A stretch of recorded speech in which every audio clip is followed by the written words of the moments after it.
But revolvers, some of the disadvantages to revolvers are usually you're limited to 5, 6, or 7 shots. I've seen 8-shot revolvers, but they're very small calibers, like your 22s, 25s if you're old school. I think I saw one that went up to 9 somewhere, but I have no idea. Usually limited. Yeah. LCR? There's an 8-shot 357 revolver. It's huge though. It's definitely not. Yeah. Christ.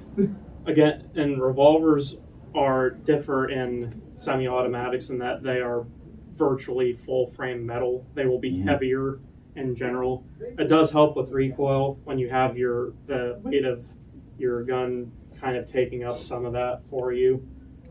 I've not seen many polymer revolvers. A lot of them have scandium. Taurus frame. Judge. You know, that's a revolver in the sense that it looks like one. Yeah, but I mean, well, they have the polymer model. Yeah, they do. Ruger LCR. Well, yeah, the Ruger. The frame is still metal, isn't it? No. Public Defender model. They have polymer. They also have scandium frames and titanium as well, which is lighter.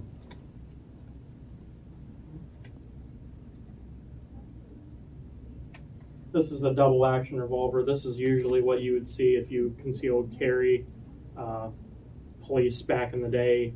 In the 60s, 70s, they would carry a revolver. You know, you see Dirty Harry, for example. You see, in that essence, single action are usually older type or very large rounds.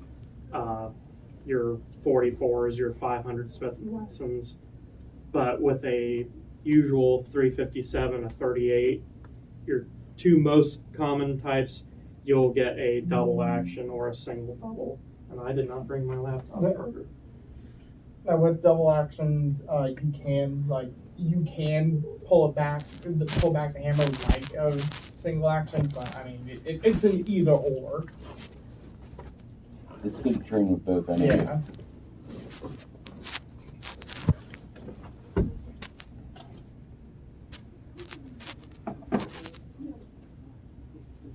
And as you can see here on a double action, your trigger pulls will set that hammer.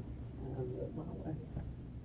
Your trigger pulls will set this hammer every time. You can watch it push up this, and then when it reaches a certain point where it gets past this tang here, it will let this slam back down, and your firing pin here will strike your primer on your cartridge.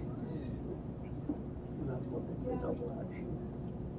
Single action is essentially the same principle, except you have to pull back the actual hammer each time with your thumb.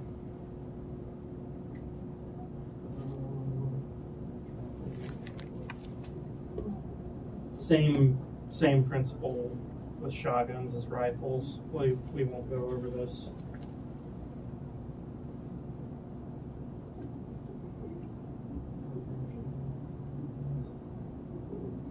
A lot of the same thing, your single and your double action revolvers and your semi-automatic pistols.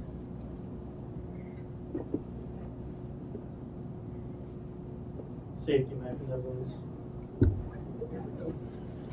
This is a good one.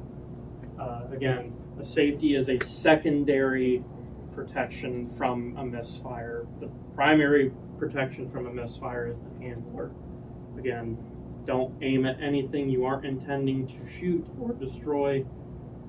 Always keep your finger off the trigger until you're ready to shoot, and treat every gun as if it is loaded all the time. Your safety is a 90% good, a 90% fail safe. Don't rely on it. I have seen safeties fail. Sometimes these safety bars here, when you get to, this is mostly a semi-automatic, when your safety bar gets worn on this corner, it can let the trigger go up and release the hammer, where the trigger is keeping the hammer from being let go here. If your safety bar wears here, you'll have nothing to stop your trigger from going up and letting this hammer slide forward.